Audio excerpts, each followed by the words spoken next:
10 பேப்பரை கொடுத்து ஒவ்வொரு குழந்தைக்கும் அதை கொடுத்து இது உள்ள இருக்கிற பகுதியை நீ ஃபீல் பண்ணிக்கிற அந்த படம் இருக்கு. அந்த உள்ள இருக்கிற முகம் ட்ரெஸ் எல்லாம் இருக்கு பாருங்க, அவுட்லைன் மட்டும் இருக்கும். உள்ள நீங்க ஃபீல் பண்ணிட்டு இந்த படம் என்ன சொல்லுது, இது உனக்கு என்ன தாக்கத்தை ஏற்படுத்துச்சு, அதெல்லாம் நீங்க கீழே எழுதணும். இப்படி ஒரு எக்ஸசைஸே கிடையாது. என்ன பிரமாதமான எக்ஸசைஸ் பாருங்க. அது வந்து அந்த குழந்தைங்க என்ன இம்ப்ரெஸ் பண்ணிச்சு அந்த படம்.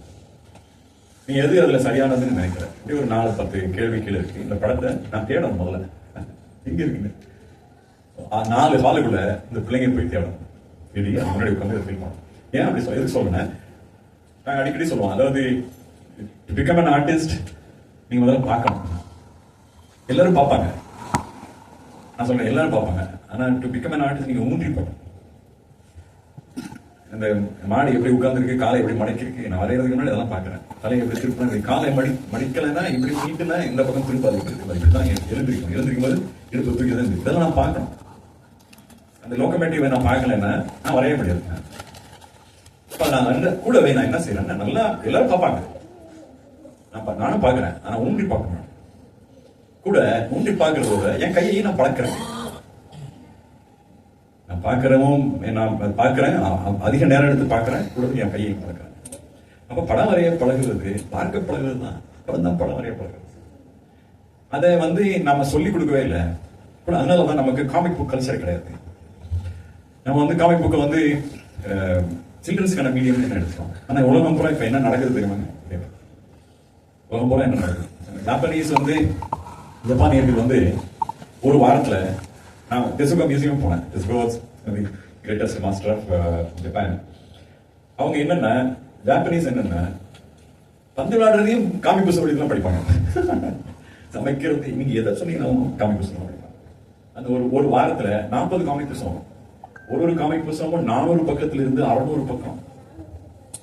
வாரம் புத்தகம் வரும். அப்படியே ட்ரெயின்ல வருவாங்க, படிப்பாங்க. படிச்சுட்டு ட்ரெயின்லயே வச்சுட்டு எடுத்துட்டு போக மாட்டாங்க. வீட்டுக்கு கொண்டு போய் சேர்க்கணும்னு நினைச்சாங்கன்னு வச்சுக்கலாம். நான் அடிக்கடி சொல்லுவேன், 6 மாசம் நம்ம வீட்டுல இடம் இருக்காது. அப்புறம் அது ஒரு பெரிய ரிமார்க்கபிள் இண்டஸ்ட்ரி. இன்னைக்கு அது எங்க வந்துச்சுன்னா, அனிமேன்னு ஒரு பிலிம் வந்து நீங்க பாப்பீங்க, ஜாப்பனீஸ் அனிமேஷன் பிலிம் எல்லாம் பாப்பீங்க.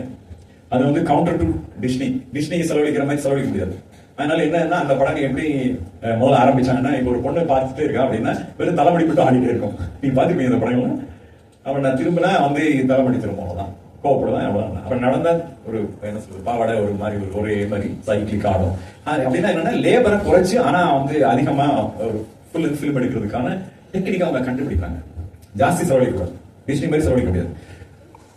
அதுவே இன்னைக்கு இங்க வந்துருச்சுன்னா மிகப்பெரிய உயரத்துக்கு வந்துச்சு. இப்ப என்னன்னா, ஏஐ வந்து நான் நினைக்கல, நான் உங்களை போட்டோ எடுத்துட்டு அனிமே மாதிரி பேனா ஏஐ பண்ணி கொடுக்குறேன்.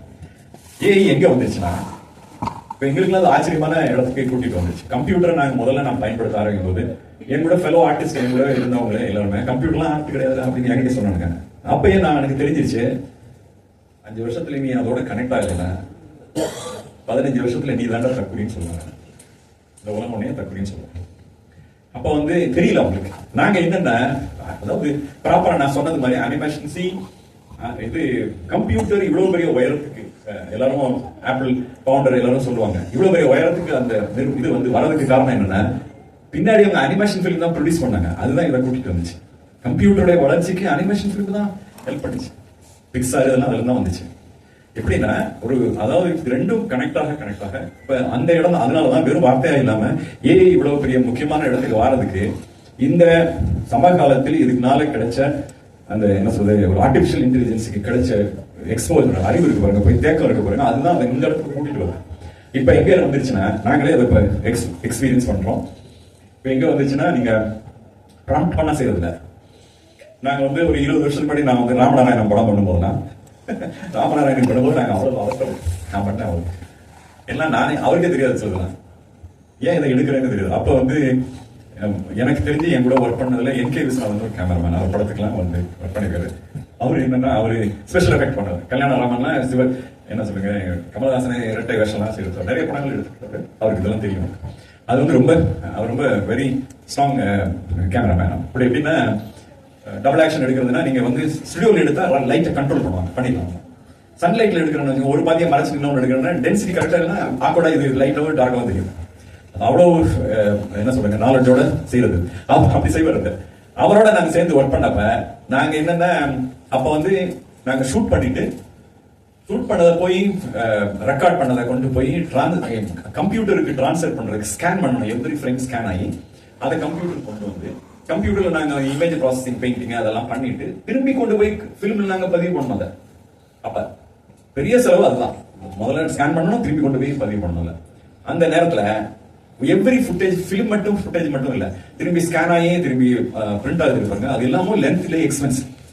அப்ப இவங்களுக்கு எல்லாம் யாருக்குமே தெரியாது. நான் வந்து எங்களுக்கு அது கை வந்த கலையாயிட்டனால ஸ்கிரீன் பிரிண்ட் எடுக்கிற மாதிரி ஸ்கிரீன் பிரிண்ட். அதாவது இப்ப ரம்யா கிருஷ்ணன் வந்து இப்படி அப்படி டர்ன் ஆனா அது என்ன சொல்றாங்க அந்த சூழல் இதோட டர்ன் ஆனா ஒரு சாதாரண பொண்ணு இப்படி டர்ன் ஆனோன்னு அவ தேவி ஆயிடுவா அப்படின்னா ஒயிட் ஸ்கிரீன் சினிமா ஸ்கோப் ஸ்கிரீன்ல இந்த ஆக்ஷன் ஒரே அதை வச்சு எடுப்பேன் நாங்க வெட்டி சேர்த்துக்கிற போறோம். யாருக்கும் தெரியாது. ஷூட் பண்ற இடத்துல வந்து அசிஸ்டன்ட் டைரக்டர் வேலை பார்க்குற பசங்களுக்கு என்ன சார் இப்படி எல்லாம் சீனே இல்ல சார் இவர் எடுக்காரு சார். அப்போ எனக்கு ஒருத்தருக்கு தான் தெரியாது, எனக்கு தெரியும் அவருக்கு தெரியும். எனக்கு இப்பதான் வேடிக்கை பாடுறாங்க, நாங்க அப்ப மில்சிமா பாடுறோம்னு. ஏன்னா அந்த மாதிரி இருந்த இடம் அப்படியே வளர்ந்து இப்ப இன்னைக்கு ஸ்கூல் பையன் கிட்ட ஸ்கூல்ல படிக்கிற பையன் கிட்ட ஐபேட் அந்த வசதியை எல்லாத்தையும் போய் சேர்த்துச்சு. இப்போ வந்து நான் சொன்ன பாருங்க, இங்க இருந்து ஒரு பெர்ஃபார்மன்ஸ் அனிமேஷன் ஒன்று ஆட் பண்ணிட்டாங்க. இங்க இருந்து ஒரு கழுகு பறக்குது, அப்படியே கழுகு பறந்து நீங்க பாத்தீங்கன்னா உங்களுக்கு ரவி பார்த்துருப்போம்னு நினைக்கிறேன். பாத்தீங்கன்னா கழுகு பறந்து பின்னாடி வரைக்கும் போகணும்னா ஒரு காலத்துல நாங்க வரைகிறது எப்படின்னா கழுகு பறக்குறதுன்னு வச்சுக்கலாம், விங்ஸ் எப்படி முடி பறக்குறீங்களா, இது வந்து 8 ஃப்ரேம் இது 8 ஃப்ரேம் அப்படின்னா நாங்க 3 ஃப்ரேம் 8 ஃப்ரேம் வரைஞ்சா ரிப்பீட்டிவா ரிவர்ஸ்ல வச்சோம். இது 8 ஃப்ரேம் இது 8 ஃப்ரேம் இது 8 ஃப்ரேம். ஆனால் சைஸ்ல இந்த மொத்த லேண்ட்ஸ்கேப்ல அப்படியே பறந்து போனா அது சின்னதாயிட்டே போனோம். ஒரு காலத்துல இது எவ்வளவு செகண்ட்ஸ் தான் நான் சொல்றேன். நான் ஒரே ஒரு ஆளு 3 நிமிஷத்துக்கு நான் முதல்ல பண்ணுவோம். 3 நிமிஷத்துக்கு 2.5 மாசம் நானே 20 மணி நேரம் ஒரு நாள் வேலை பார்த்தேன். அப்படி இருந்துச்சு. நைட்டு இண்டஸ்ட்ரிலாம் இப்படிலாம் வேலை பார்க்கல, இல்லை அவங்களுக்கு இந்த காசுக்கெல்லாம் வேலை பார்க்காத அப்படின்னு எனக்கு சொல்லிடுவாங்க. நான் கத்துக்கிறேங்க அவனுக்காக வேலை பார்க்கலான்னு சொல்லுவேன். அப்படி இருந்த இடம் இப்ப எப்படின்னா இதே மாதிரி 8 ஃப்ரேம் நான் ட்ராயிங் பண்ணிட்டேன். அந்த அனிமேஷனை கையில ஐபேட்ல தொட்டுட்டு அப்படியே ரெடியூஸ் பண்ணி கையிலேயே தள்ளி சில்லதாக்கிட்டே போயிட்டேன். கம்ப்யூட்டர் ரெக்கார்ட் பண்ணி திரும்பி அடுத்த செகண்ட் நான் போட்டேன். அந்த பறவை பறந்து அவ்வளவு வரைக்கும் அவ்வளவு பெரிய வசதியை ஒரு என்ன சொல்றீங்க மெஷின் வந்து கொடுத்து கூட நான் இப்ப வந்து என் கூட நான் தெளிவா வரைகிறதுக்காக நான் எடுத்துக்கிற பயிற்சிக்கு பாருங்க. அந்த பயிற்சி காலத்துல பெரிய கடுமையான பயிற்சி. அதாவது நான் என்ன சொல்றேன்னா டிராயிங் நான் வரைவேன், அதனுடைய ஃப்ளூயன்சி இருக்கு பாருங்க, அது இன்னும் கொஞ்சம் ஸ்ட்ராங்கா ஸ்டெபிலைஸ் ஆகும். அப்படின்னா அதுக்கு ஒரு என்ன சொல்றீங்க, அது ஒரு it is actually organic process. அது இப்ப கம்ப்யூட்டர்ல ஸ்டெபிலைசேஷனை நினைச்சா நீங்களும் கண்ட்ரோல். அப்ப நான் சொல்ற மாதிரி நான் 50 வருஷம் அடைய தெரிஞ்ச கோட்டை ஒருத்தருக்கு தள்ளி வச்சு அவர் போட்டுரு. அப்படின்னா ஆர்டிஸ்ட் என்ன இடத்துல வேலை பார்க்கணும் இனிமே. இந்த ஏஐ வந்து எப்படி இனிமே கலைஞர் வந்து எல்லாத்தையும் வாங்கிரும் கம்ப்யூட்டர்ல வந்தா நீங்க வேலை இல்லை அப்படிலாம் இல்லை. அது வந்து ஆக்சுவலா ரிப்பீட் வேலை நீங்க அதை செஞ்சிடும். முதல்ல டெக்ஸ்டைல் டிசைன் புட்டாவா வரையலாம். நாங்க ஆதி மூலம் சேரெல்லாம் நாங்க முதல்ல டெக்ஸ்டைலுக்கெல்லாம் நாங்க ஒர்க் பண்ணோம். நாங்க ஒரு கவர்மெண்ட் சென்டர்ல இருந்தோம். நாங்க பண்ணதான் இந்திரா காந்தி வேர் பண்ணாங்க, அதான் முக்கியமானது. அந்த பீரியட்ல எங்களை போல ஒரு 27 சென்டர் இருந்துச்சு. எதுக்கு சொல்றேன்னா அந்த டெக்ஸ்டைல் இண்டஸ்ட்ரி குழுக்குள்ள நாங்க போய் ஒர்க் பண்ணிட்டு இருக்கும்போது தான் ஜெராக்ஸ் மிஷின் வருது. ஒரு ட்ரேசிங் பேப்பரை வச்சு இந்த சாரியில ஒரு 40 புட்டா இருக்கணும்னு வச்சுங்க, அதெல்லாம் ஒவ்வொன்றா ட்ரேஸ் பண்ணி எல்லாத்தையும் வரையணும். அப்ப நான் தான் சொல்றேன் இந்த ஜெராக்ஸ் மிஷின் வாங்க, ஒன்னு வரைஞ்சிட்டு கட் பண்ணி ஒட்டி ஸ்கேன் பண்ணிடலாம் அப்படின்னு சொன்னா அது அரசாங்கத்துல புரிய வைக்கிறதுக்குள்ள 2 வருஷம் ஆயிடுச்சு. ஜெராக்ஸ் மிஷினே புரியல. அப்புறம் அதனுடைய நீடு அது என்னன்னா வந்து டாக்குமெண்ட்டை காப்பி பண்ண ஆரம்பிச்சோம்னா அது அவருக்கு புரியுது. ஸோ அப்படிதான் அது அந்த இடத்துல இருந்துச்சு. அது இப்ப வந்து அது வந்து என்ன சொல்றாங்க எவ்ரி டே வசதிய கிரியேட்டிவ் பீப்புளுக்கு மாத்தி கொடுக்குது. இப்ப நாங்க கிராஸ் பண்ணதுல இன்னொன்னும் நான் பார்த்தேன், இன்டீரியர் டிசைனா அது வேற தான் செய்ய போகுது. ஆல்ரெடி செஞ்சுதான் இருக்கு இன்டீரியர். எப்படின்னா இந்த ஹால் நான் கொடுக்குறேன், 3 வாசல் இருக்கு, 2 ஜன்னல் இருக்கு. இது 1920 இருக்கிற மாதிரி டிசைன் பண்ணி கொடுத்து நான் ஒரு 10 தடவை வேற மாதிரி பண்ணி கொடுன்னு காமிச்சேன்னா அதுல இருந்து நான் எடுத்து அதாவது எனக்கு சர்வீஸ் பண்ண வைக்கணும். நான் அப்படியே வாங்கிக்கிறதுல இனிமே கிரியேட்டிவ் பீப்புளுக்கு அது ஒரு பெரிய ஹேண்ட், இன்னொரு பெரிய ரிமார்க்கபிள் டூல் தான். அது என்ன ஒரு எந்திரம் செஞ்சு கொடுக்குதோ அதுக்கு மேல ஒரு கலைஞர் வேலை பார்த்து தன்னைய இது என்னோட இமேஜ்னு சொல்றதுக்கு அவன் இன்னொரு வேலை பார்க்க வேண்டியது பாருங்க. அந்த இடத்துக்கு அது கூட்டிட்டு வருது. நம்மள வேலை வாங்கிட்டு நம்ம போன்னு சொல்லறது. ஆனா ஒரே ஒரு என்னாலையும் ப்ரிடிக்ட் பண்ண முடியல என்னன்னா எவ்ரிடே அது இன்டெலிஜென்ட் ஆகிட்டு இருக்கு. நம்மளோட அது இன்டெலிஜென்ட் ஆகிட்டு இருக்கு. அப்புறம் வந்து லிப்பை நாங்க மாத்தி வரைவோம். ஒரு டயலாக் ஒருத்தர் பேசினாருன்னா அந்த டயலாக் ரெக்கார்ட் பண்ணிட்டு இந்த டயலாக்கு தகுந்த மாதிரி நாங்க லிப்பை ட்ராயிங் பண்ணணும். அதை வந்து ஏஏஓ எல்லாம் பண்ணிட்டு அப்புறமேலே அதோட கனெக்ட் பண்ணுவாங்க. இப்போ எப்படின்னா இப்போ அதுவே கரெக்ட் பண்ணி பேஸ் பண்ணி பெயிண்ட் பண்ணி ஒட்டிடுது. அப்ப இனிமே வந்து ரிப்பீட்டிவா செய்ய வேண்டிய வேலையை டெஃபினட்டா நீங்க நம்ம வந்து செய்ய வேண்டியதில்லை. ஸ்டில் ஆர்டிஸ்ட் எக்ஸ்ப்ளோர் பண்றதுக்கு இன்னும் ஸ்பேஸ் தான் இருக்கு. அதுல சந்தேகம் இல்லை. சினிமா எஸ்பெஷலி சினிமா அனிமேஷன் அந்த அதோட எனக்கு நல்லாவே தெரியுது என்டர்டைன்மெண்ட். அதுலயும் வந்து டெஃபினட்டா வந்து அன்ரியல் என்ஜின் தான் இங்க இருக்கும். அவுட்டோர் எல்லாம் போய் ஷூட் பண்ண இனிமே திரைக்கதை எழுதுவது எப்படி அப்படின்னு தெரிஞ்சா மட்டும் பார்க்கலாம். செலவு சுருக்கமா வந்து நான் செய்யணும். அந்த லொக்கேஷன்ல போய் 4 நாள் எடுத்தா நான் என் படத்துலயும் மொத்தத்துலயும் யூஸ் பண்ணிடலான்னு எனக்கு முன்னாடி இந்த டெக்னாலஜியும் தெரியலைன்னா இன்னும் கதை எழுத முடியாது. வெறும் வெறுப்பெல்லாம் மட்டும் அதை சொல்ல முடியாது. விஷுவலா நான் வந்து அகடா யோசிக்கலன்னா நீ கனெக்ட் பண்ணவே முடியாது. அது வந்து காம்படிஷன் வந்து இப்போ அதே மாதிரி ஒரு ஆர்டிஸ்ட் வந்து நான் சொல்றது இதுல கிரியேட்டிவ் ஆர்டிஸ்ட் வந்து முன்ன வந்து ஐரோப்பாவில் கஷ்டம். நமக்கு இங்க தெரியும். ஐரோப்பாவில் வந்து நீங்க 40 வருஷம் உழைச்சாதான் ஒருத்தன் தெரியுமா. கான்ஸ்டன்டா ஒர்க் பண்ணாங்க. அப்பதான் ஒரு நோட்டீஸ் வரும். அதே நிலை எல்லாருக்கும் வரும் போலதான். இப்ப அந்த இடமும் இருக்கு. எனக்கு எல்லாமே விஷுவலா வந்து பேரலா பக்கத்துல இருக்கும். அதுவும் இருக்கிறது. ஆனாலும் நான் சொல்றது போல கலைஞர்களுக்கு ஒரு ரிமார்க்கபிள் ஸ்பேஸ் வந்து நாங்க கம்ப்யூட்டர் முதல் பயன்படுத்தும் போது இப்பதான் டோர் ஓப்பன் ஆயிருக்குன்னு சொன்னாங்க. அதே போல இப்பயும் தான் டோர் ஓப்பன் ஆயிருக்கு. அதனால ரொம்ப பெரிய பாசிபிலிட்டி. மியூசிக் எஸ்பெஷலி இப்ப நான் வந்து ஒரு யங் பீப்புளோட எல்லாம் ஒர்க் பண்றேன் மியூசிக்ல. அவங்க தமிழ் இந்தியன் மியூசிக் இருக்கு பாருங்க. அதுலயும் தமிழ் எஸ்பெஷலி இந்த யாழ் இதெல்லாம் பயன்படுத்தி ஒரு ஒப்பாரி இது எல்லாத்தையும் ஒரு மாதிரி பியூட்டிஃபுல்லா ஒர்க் பண்றாங்க. அவங்க எல்லாருமே வந்து எனக்கு ஆச்சரியமா இருக்கு. அந்த யங் ஜெனரேஷன் அவங்களோட நான் இப்போ போய் கனெக்ட் ஆகிட்டேன். நானே வாண்டுறேன். அவங்க என்ன ஒர்க் பண்றாங்கன்னா அதுல வந்து அனிமேட்டர் இருக்காங்க, ஆர்கிடெக்டர் இருக்காங்க, மியூசிக் வாசிக்கிறவங்க இருக்காங்க. அவ எப்படி இப்படி கனெக்ட் ஆனாங்கன்னு எனக்கு முதல்ல ஆச்சரியம். எப்படி நான் எல்லாத்துக்குமே நான் சொன்னது ஏயும் கம்ப்யூட்டர் தான் எல்லாத்தையும் கனெக்ட் பண்ணிச்சு. அது வந்து இது எல்லாத்துலயும் ஒரு சினிமானா நான் வந்து மியூசிக் தெரிஞ்சுக்க வேண்டியது குறையாவது கொஞ்சமாவது தெரிஞ்சுக்க வேண்டியிருப்பாங்க. மியூசிக் பிரபா எங்களுக்கு நாங்க பண்ண அனிமேஷன் பிரபா தான் மியூசிக் ஞாபகம்.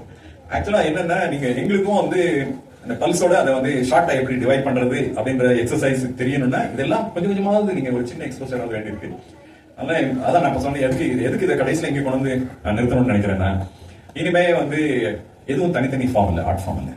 எல்லா ஆர்ட் ஃபார்மும் ஒரே ஆர்ட் ஃபார்முடைய கூறுகள் தான் இனிமே. அதுல வந்து இனிமே சந்தேகமே இல்லை. கேமரா வந்து ஆர்ட் ஆஃப் போட்டோகிராஃபி வேற மாதிரி இருக்கு. இனிமே ஸ்டோரி டெல்லிங்ல தான் போயிருச்சு. இனிமே மொமெண்ட் எடுக்கிறது இல்லை. மொமெண்ட் எடுக்கிறது ஒரு பகுதி தான். ஏன்னா எல்லார் கையிலும் கேமரா இருக்கு. ஆனா எல்லாரும் போட்டோகிராஃபர் இல்லை. எல்லார்ட்டையும் எங்க வேணாலும் பேப்பரும் பென்சிலும் கிடைக்குது, பெயிண்டிங் கிடைக்குது. எல்லாரும் ஆர்டிஸ்ட் ஆகிறதுல. அப்ப என்னன்னா இந்த வசதியெல்லாம் வந்து எல்லாத்தையும் தள்ளிடுமோ விரட்டிடுமோ அப்படின்ற நிலை போய் இன்னொரு கையா வந்து நாங்க முதல்ல கம்ப்யூட்டரோட சேர்ந்த பிறகு உங்களுக்கு பார்த்துருப்பீங்க நீங்க. அந்த உதாரணம் நான் அடிக்கடி சொல்லுவேன். லைன் கிங் படத்துல அந்த இது வரும் பாருங்க, அந்த வைல்டு அந்த ஹார்ட் இருக்கு பாருங்க, அந்த ஆடு ஒரு ஆயிரக்கணக்காக இறங்கி வரும் பாருங்க. அது கையால் மட்டும் வரைஞ்சு படம் எடுக்கணும்னா 8 வருஷமா வரும். 300 பேர் வரைஞ்சா கூட எடுக்க முடியாது. அதே நேரத்தில் மிஷின் கொடுத்தீங்கன்னா மிஷின் செய்யாது. மனுஷனும் மிஷினும் சேர்ந்தாதான் செய்ய முடியும்.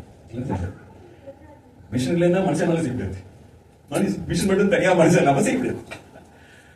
அப்பதான் எங்களுக்கு இதெல்லாம் புரிஞ்சிச்சு. அந்த எக்ஸலன்ஸ் இருக்கு பாருங்க. ஓஹோ இது இப்படிதான் இல்லைன்னா அது கிடையாது.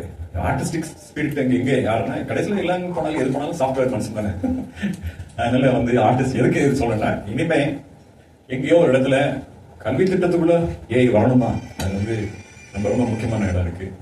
நான் சொன்ன மாதிரி என்டர்டைன்மெண்ட்ல மிகப்பெரிய ஸ்பேஸ் அது எடுத்துக்க போகுது. பெயிண்டிங், ஆர்கிடெக்சர், மியூசிக் எல்லாத்துக்குள்ள. அதனால பிளாட்ஃபார்ம் ஒரே பிளாட்ஃபார்ம் ஆயிடுச்சு. அதாவது எல்லாம் ஒரு பகுதி தான் அப்படின்னு நான் வந்து ஏன் இதை சொல்றேன்னா ஏதோ அதாவது ரியலிஸ்டிக்காவோ தற்செயலாவோ நான் இந்த எல்லா பகுதியிலிருந்து சேர்ந்து மதுரையிலிருந்து வந்தேன். அது வர இடத்துக்கு நான் வந்துட்டேன். அப்படிதான் நான் பார்ப்பேன். நான் நடந்து வந்துட்டே இருந்தேன், அது தனியாகவே வந்துருச்சு. 2 பேரும் ஒன்னா சொன்னோம். அதனால நான் இப்போ வந்து ஏன் அதை சொல்றேன்னா, நான் வந்து லிட்டரலி நான் வந்து ஒரு சைல்ட் லைக்கா செலிப்ரேட் பண்றேன். இந்த பாசிபிலிட்டியை வந்து செலிப்ரேட் தான் பண்றேன். இனிமே வர்ற யங் பீப்புளுக்கு வந்து எஸ்பெஷலி இந்த பிளாஸ்டிக் ஆர்ட் இருக்குல்ல, ஸ்கல்ப்சர் வந்து எங்க வந்து செய்வாங்க, அங்க 3Dல இதுலயே 3-4 முக்கியமான சாஃப்ட்வேர் எல்லாம் ஐபேட் கொண்டாந்தாங்க. அதனால இனிமே வந்து எஜுகேஷனல் ஏரியாவுக்குள்ள அது ரொம்ப பியூட்டிஃபுல்லா போயிடும். அதனால இந்த எல்லா பகுதியையும் சேர்த்து நீக்கமர இதை வந்து கிளாரிட்டியோட பார்க்கறது தான் முக்கியம்னு நான் கருதுறேன். மற்றபடி நான் கிட்டத்தட்ட எல்லாத்தையும் உங்களுக்கு கிளாரிட்டியோட சொல்லிட்டேன்னு நினைக்கிறேன். நன்றி, வணக்கம்.